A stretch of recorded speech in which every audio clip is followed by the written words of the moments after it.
Olá, estamos aqui no Centro de História e Filosofia de Ciências da Saúde da Universidade Federal de São Paulo. Temos a alegria de partilhar esse momento com o professor Dante Galian, que é o diretor do CEFI, é professor titular da Unifesp, autor de vários trabalhos, dentre eles o mais recente é Próprio do Humano e Literatura como Remédio, que eu super recomendo. E obrigada, professor Dante, por nos receber para falar um pouquinho do CEFI e já começo a lhe perguntar sobre a história do CEFI. Como é que nasceu? O CEFI ele foi criado em 1999, na passagem de 99 para 2000.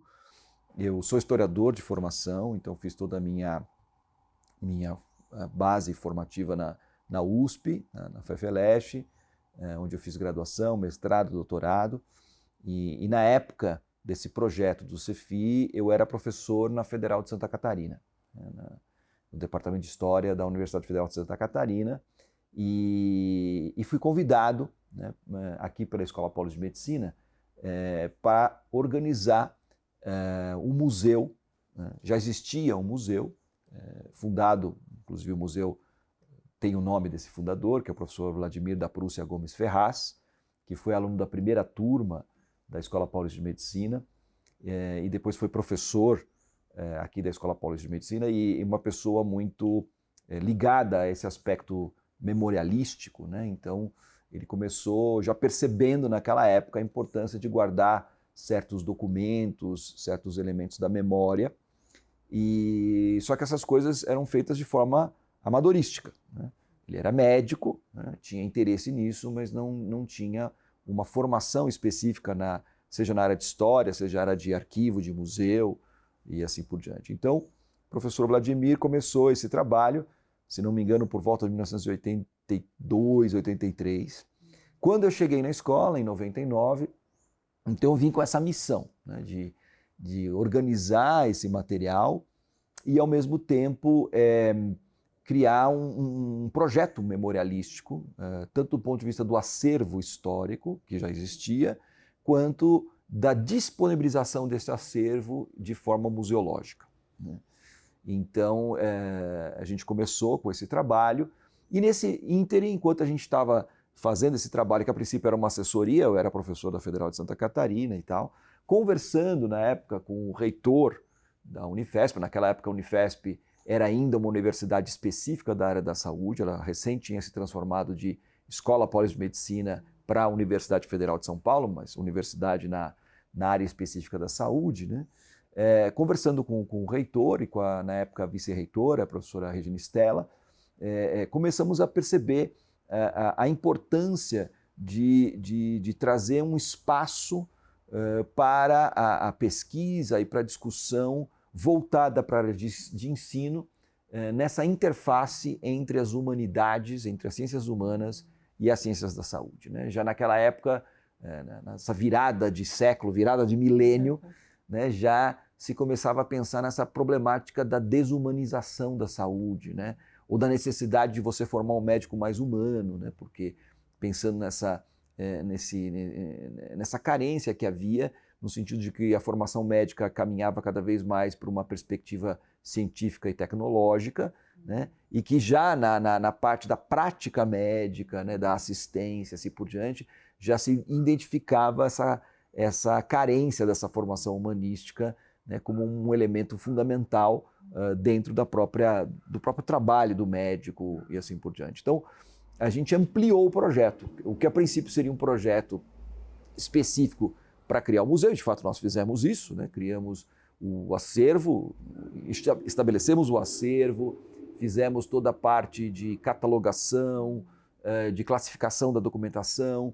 Na época, a gente conseguiu um apoio da FAPESP, um projeto de apoio à pesquisa na área de infraestrutura. Então, compramos os móveis, compramos enfim, toda a infraestrutura necessária para montar o arquivo, e ainda dentro desse projeto da FAPESP, a gente teve uma verba para fazer um museu. Então, esse museu ficava lá no edifício histórico, no edifício Leitão da Cunha, aqui na Rua Botucatu. Atualmente é a diretoria da Escola Paulista de Medicina, mas nós montamos um museu lá com todo um apoio da área museográfica, uma assessoria nessa parte. Esse museu foi, enfim, um marco, né, dentro da história da memória na Escola Paulista de Medicina. E aí, então, o CEF acabou tomando essa configuração, né, sendo um centro de História e Filosofia das Ciências da Saúde, ou seja, com a responsabilidade da guarda e divulgação da memória da Escola Paulista de Medicina, que foi fundada em 1933, e, ao mesmo tempo, né, um centro, um órgão complementar da Escola Paulista de Medicina, responsável pelo desenvolvimento de pesquisa, ensino e extensão na área das humanidades em interface e em diálogo com a área da saúde. Isso é fabuloso, né? Essa integração das áreas, a interdisciplinaridade na formação de pessoal da área da saúde. E aí eu queria que o senhor nos dissesse um pouco mais sobre esse trabalho do que é considerado, porque o CEFI faz pesquisa, ensino e extensão. E esses trabalhos integrados geraram várias ações e atividades. Eu gostaria que o senhor nos falasse um pouquinho mais do que a gente pensa ser a menina dos olhos do CEFI, que é o Laboratório de Humanidades, e a importância do Laboratório de Humanidades sendo feito a partir do CEFI, não é? Junto com tudo isso aqui que nos rodeia, né, do museu, dos arquivos, do acervo. Conte-nos mais sobre, por favor, e a relevância à comunidade, né? Não só a comunidade acadêmica, mas do entorno, de toda a sociedade. Bom, isso na verdade, com todo esse trabalho, né, enfim, iniciado a partir desse resgate e dessa perspectiva humanística, eu comecei, fui um dos primeiros aqui na escola, a criar uma disciplina eletiva de História da Medicina. Não existia uma disciplina, a gente formou isso justamente bem no início do CEFI, em 99, já acho que o primeiro curso foi ainda no segundo semestre de 1999, e começamos a trabalhar com a História da Medicina, sempre com essa perspectiva de, através, né, das humanidades, das ciências humanas, especificamente nesse caso a História, oferecer esses recursos humanísticos na formação. No entanto, me parecia que no primeiro momento os alunos não tinham muita compreensão com isso, né? Quer dizer, eles ainda estavam numa perspectiva assim, o que nos interessa é quais são as últimas atualizações, o que há de mais, enfim, a última descoberta, né? As últimas tecnologias do ponto de vista científico que trariam contribuição para a formação e para a prática médica dele. E eu queria, através da história, mostrar que a medicina, principalmente quando ela não tinha esses recursos todos, ela tinha uma proximidade maior na relação médico-paciente, né, do ponto de vista humano. Mas no começo foi difícil, né, os alunos não entenderam muito essa proposta e a gente foi fazendo tentativas, né, de trabalhar, ao invés de aulas expositivas, começar a trazer trechos de textos, como, por exemplo, o juramento hipocrático, ou mesmo documentos aqui da Escola Paulista de Medicina, né, discursos de professores, assim por diante, uma forma de engajá-los, né, fazer uma coisa um pouco mais dinâmica, mais participativa da parte deles. E aí a coisa começou a funcionar, tanto é que quando a gente começou a trabalhar dessa forma, no primeiro curso que a gente mudou a didática, ao final os alunos pediram para que a gente continuasse fazendo num horário extracurricular, né? A gente continuasse lendo, discutindo, e aí então a gente chegou na literatura, né? Que maravilha. E começamos a ler e discutir clássicos da literatura. E a gente percebeu naquele momento o poder mobilizador, né? Do ponto de vista dos afetos, do ponto de vista dos sentimentos, do ponto de vista da reflexão, né? E trazendo temáticas do ponto de vista ético, do ponto de vista humanístico, né? E aí, professor Rafael Ruiz, que até hoje trabalha conosco aqui, e eu começamos a sistematizar aquilo que é hoje o Laboratório de Humanidades, né? E aí a metodologia começou a se estruturar. Paralelamente a esse trabalho prático, didático, né, de trabalhar a literatura, que depois a gente reinstitucionalizou o laboratório como disciplina eletiva para a graduação.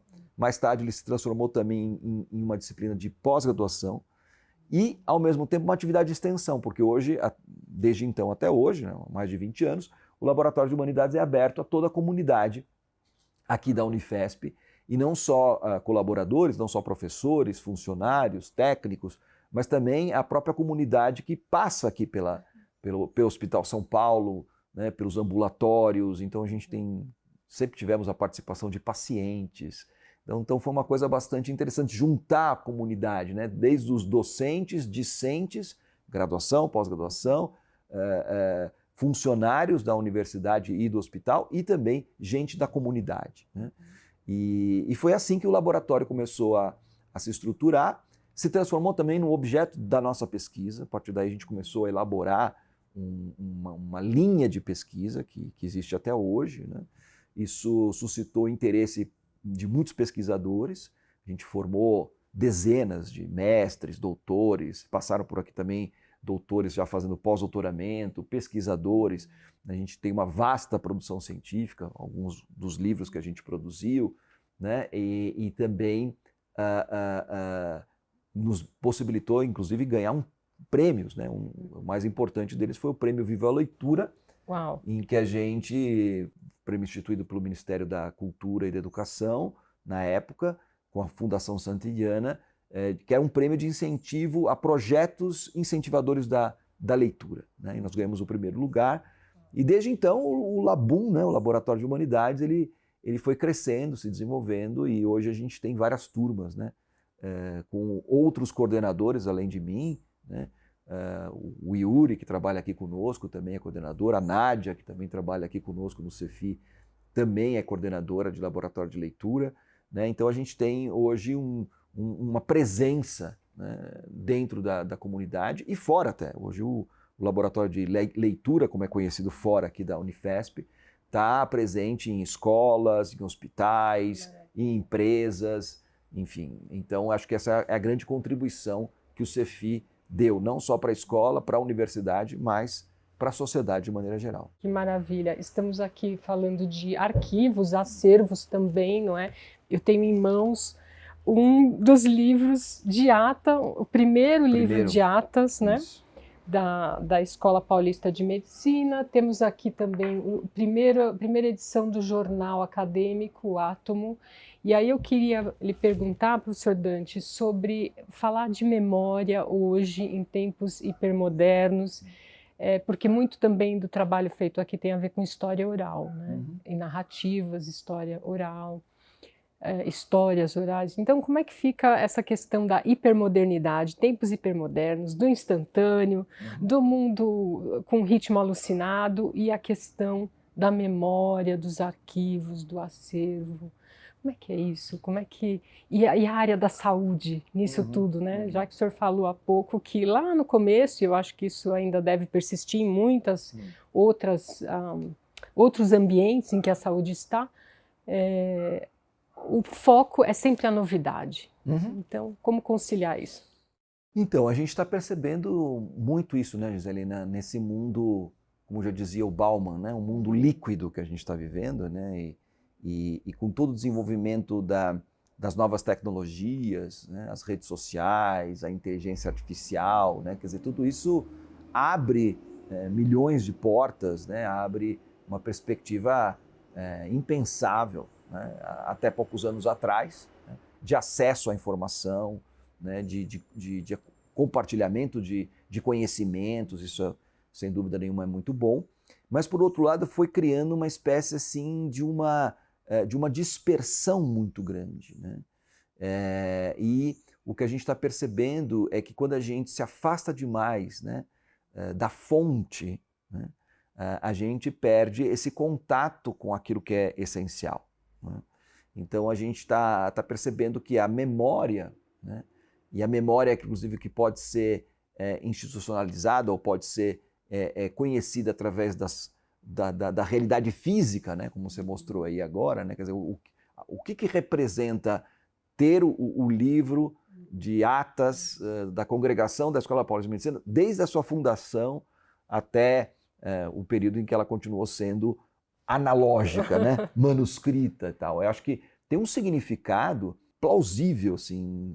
Você pode tocar, você pode mexer, você pode falar assim, puxa vida, tá aí a letra da pessoa que fez a ata, né, tem uma história que se materializa fundamentalmente, né, na caligrafia, né, na qualidade do material que foi usado para plasmar. Obviamente que tudo isso hoje também já está digitalizado, boa parte da documentação escrita, de fotos, documentos materiais que a gente tem aqui já está digitalizado, disponibilizado em arquivos digitais, né?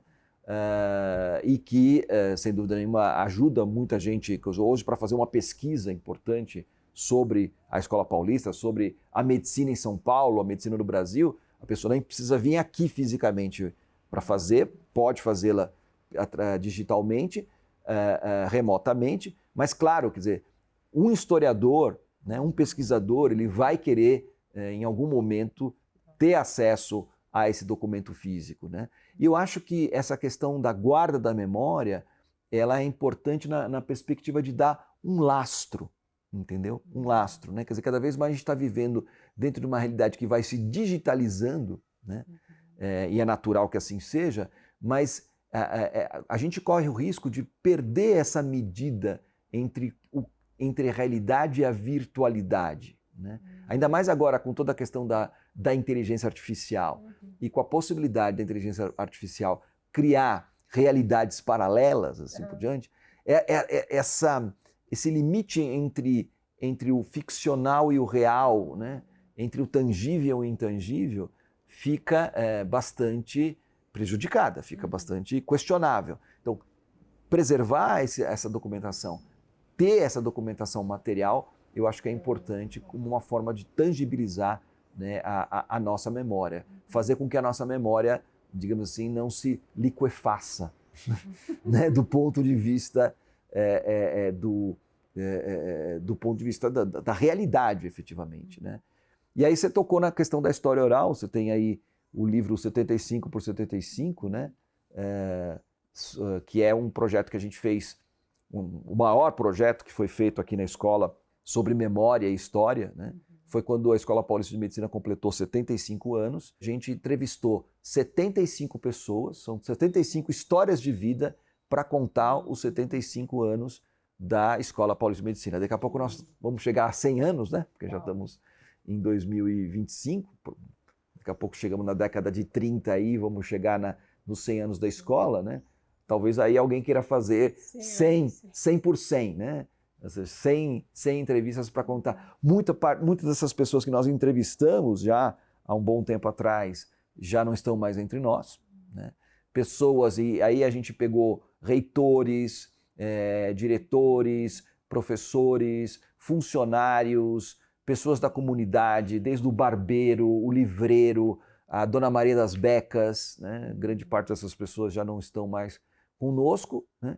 Mas deixaram, né, através das suas histórias de vida, um testemunho daquilo que era a história da escola, um retrato da história da escola naquele momento, quando ela completou 75 anos. Né? Que bom. Esse é apenas um dos produtos, né? A gente também produziu outros livros sobre esse momento da história, inclusive contando com a colaboração dos professores do campus de Guarulhos, que naquela época estava sendo recém-criado, né, dentro desse processo da expansão da Unifesp.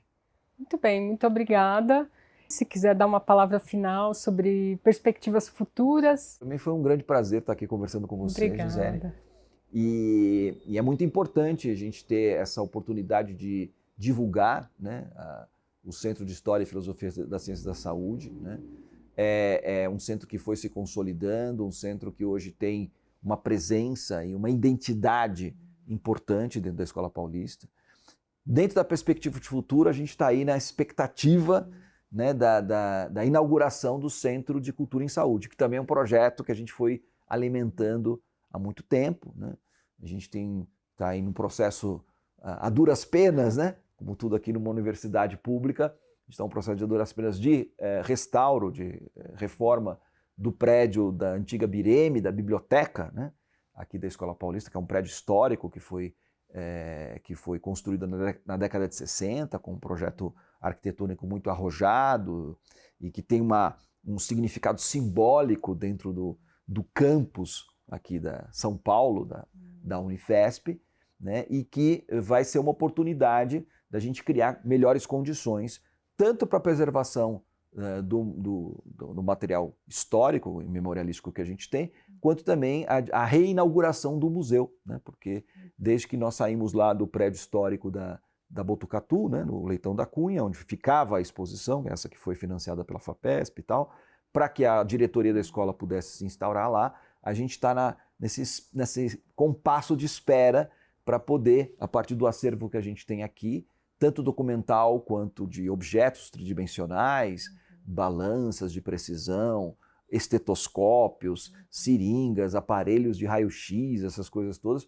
poder mostrar isso para a nossa comunidade, né, a comunidade da Unifesp, e aí, obviamente, para a sociedade, que esse é o papel da universidade também, né? A universidade sendo um espaço, né, que produz conhecimento, que produz pesquisa, que desenvolve educação, mas ao mesmo tempo que é aberta para a comunidade. Então, a nossa grande expectativa aí é, num tempo, espero eu, não muito longo, que o CEF possa se transferir, né, daqui, conforme está no projeto, para lá, para o Centro de Cultura em Saúde, e não só criar melhores condições para os pesquisadores, mas também para a comunidade, né, e para a sociedade de maneira geral. Muitíssimo obrigada, uma grande alegria e prazer poder estar convosco e dialogar sobre esse centro incrível que eu recomendo a todos que queiram conhecer mais sobre a história da saúde no Brasil. Muito obrigada. Obrigado, Gisele.